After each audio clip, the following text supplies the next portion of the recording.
Hey guys, what's up? In today's video, we're going to talk about how to spin your Trailblazer power from like Trailblazer rank 30 to 40, and then from 40 to 50. I haven't hit 50 yet, so I have no clue how you would spin it after that, but I can give you a basic breakdown of how I think you would spin it there. So yeah guys, let's talk about how you're actually going to spin your Trailblazer power so you're getting the most out of it, and making sure that your characters are the strongest that they can be whenever you hit these Trailblazer ranks. Let's go! Alright guys, so this method for me is going to be used for every equilibrium rank that I hit. Basically what we're going to talk about is what gives the best stat increases as far as like your power goes and like how hard you're hitting and survivability and stuff like that goes, and we'll trickle down the list of what gives less and less and less and what gets you less bang for your buck. So this applies to any rank that I would say, except for one, which we'll talk about which one that I don't agree with, but okay, whatever. The first thing that gives the biggest stat increase, and I think it's pretty obviously, your character level. Your character level is absolutely insane to upgrade. It takes a lot of materials to actually upgrade this character level. So guys, as far as leveling your characters up, for leveling them up from level 40 to level 50, it's going to take around 40 of these books right here, the purple books, and then from 60 to 70, it's going to take 66 of these purple books here. Absolutely insane number. So yeah, that's the first thing we're going to talk about on our list. The first thing you should do with your Trailblazer power when you hit a new equilibrium rank, level up your characters. So what this means, when you hit a new equilibrium rank, you want to be farming up their character essential materials like these right here for Zila, and then these right here, which you can get pretty easily through synthesizing and killing enemies. But yeah, you want to be getting these materials right here first so you can actually ascend your characters to the next level. As you can see, they get a stat buff here on the right, and then you want to level them after that. Now, what I mean by leveling them after that is you're going to have to go to your golden calyx zones here. I think that's what you call them, right? The golden calyx zones. And from here, you're basically going to just farm these books up here. I believe for Trailblazer rank 40 to 50, you get about 1.5 of these per run. So it's going to take you quite a bit of runs to actually get that. So with farming these books out, if you were to farm all these books out for your characters, if you don't have them already, you're looking at around 27 runs to actually get all the books you need. So that's around 270 of your precious Trailblazer power right here. And that's going to be per character. So that's around 1,000 Trailblazer power to get all the blue books you need. Now guys, keep in mind, you're not just getting these purple books, you're also getting the common books and these rare books as well, so that does help out, and it will reduce the cost probably by about 20% that you need. So probably to level up 4 characters from level 50 to level 60, you're talking maybe like 600 to 700 power here. I could be wrong on that, I haven't done all the math on it, but that's what you would need to level up 4 characters as far as XP goes, from level 40 to level 50. Also, of course, you're going to need these ascension materials as well, which is a bit more on top of the ones you already get. I believe you get 2 from this one right here, or around 2 from this one right here. So you're looking around 5 runs for like 5-star characters, and probably like 2 to 3 runs for 4-star characters getting up there. And then when you hit the level 50 threshold, it's going to increase obviously, so you're going to need much more Trailblazer power to actually level those characters up when you hit that point. Okay, but now you have your full team of characters up to the level you want, and you have them all ascended. Great. What do you do next? But guys, before we hop into the next way I think you should be using your Trailblazer power, make sure you hit that subscribe button. My little doggo Peppy would really love it if you did. Anyways guys, back to the video now. Level up your light cones. Light cones are really big in this game. They give really big base stat increases, and honestly they're the second best thing to level up because of the big base stat increase that they give you. Taking a look at this 4-star one here, it gives me 684 extra HP, it gives me 342 extra attack, and 237 extra defense.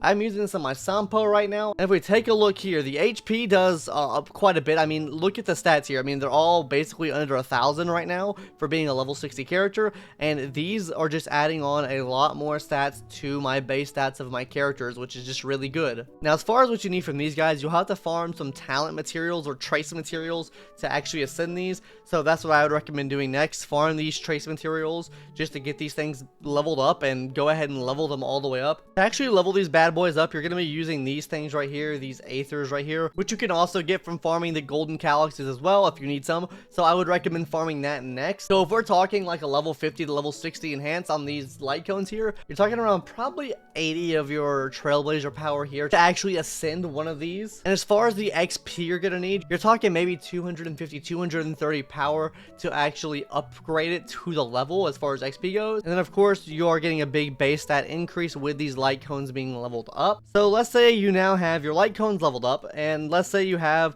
your level of your character leveled up. What do we level up next? Now this one's gonna be a little bit tricky, and it changes from Trailblazer Equilibrium equilibrium for me anyways. Now what I would recommend, if you're Trailblazer rank 40 to Trailblazer rank 50, I would only get these traces up to level 4.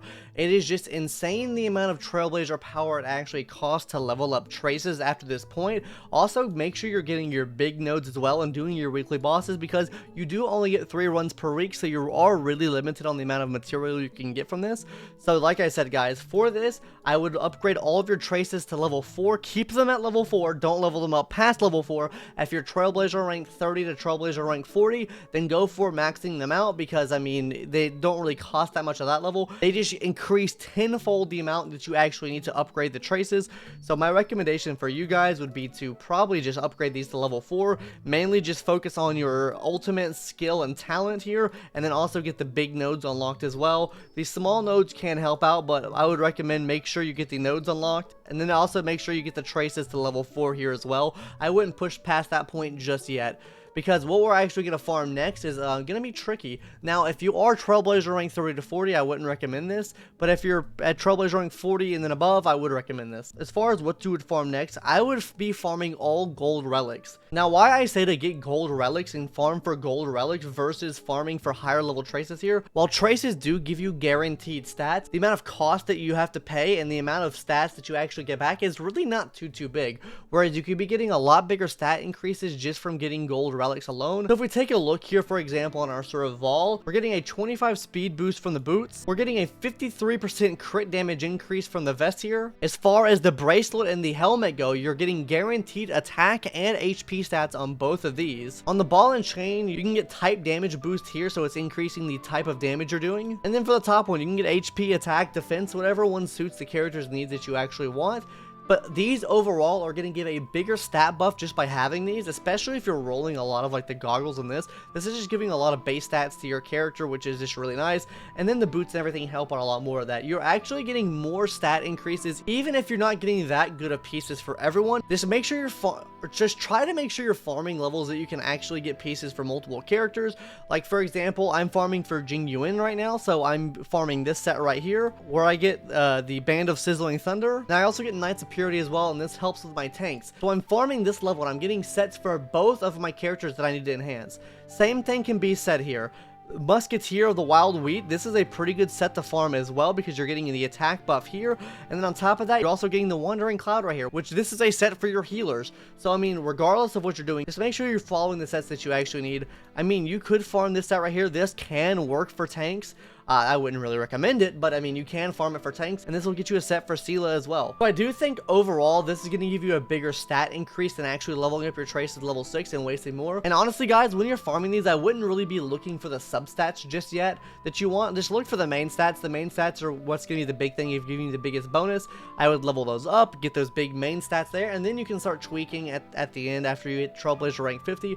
But for right now, at level 40, I would just recommend getting all of your pieces golden, make sure they have the correct main stats, and then when you hit Trailblazer rank 50 or Trailblazer rank 60, you can start mid-maxing on what you actually want for your substats and stuff like that goes. So let's say you get all this done and you're still not Trailblazer rank 50, Trailblazer rank 60 yet. What are you going to do? You're going to go back and farm the rest of your traces up. After you have all of the sets that you need, go ahead and start farming these traces up to actually get your trace materials to max level at this point, because now you have like basically the biggest stat increases that you could possibly get on your characters, and this is just going to give them a little bit more damage and tack on just a tad bit more damage to your characters themselves. And let's just do a little bit of theory crafting here. Let's say you've done all this and you still haven't reached the next level. What do?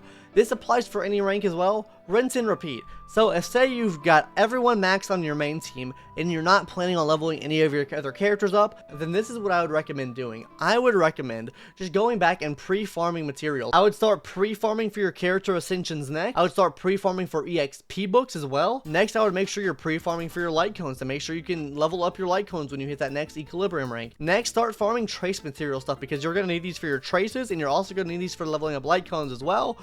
Then you can farm relics if you really want to, though I really wouldn't recommend farming any relics after you've gotten all the main stats done, because then this can just become like a grind fest and you're only getting like not that many gains out of it. So I mean, you can do it if you want. I mean, personally I'm gonna do it because I like farming and RNG and stuff like that, so I'll probably do that. But overall, I think it's a better idea just to farm for trace materials after that, so you can have these traces and light cones leveled up when you hit the next level. Anyways, guys, that's really gonna do it for like my little trailblazer rank, trailblazer mistakes that you shouldn't make video today. If you like what you saw, maybe subscribe, because we're down bad for subs. Anyways, guys, yeah, that's really gonna do it for today's video. Fight me in the comment section if you don't agree, because I know a lot of you are not gonna agree. So yeah, I'll see you guys in the next one later. Bye bye.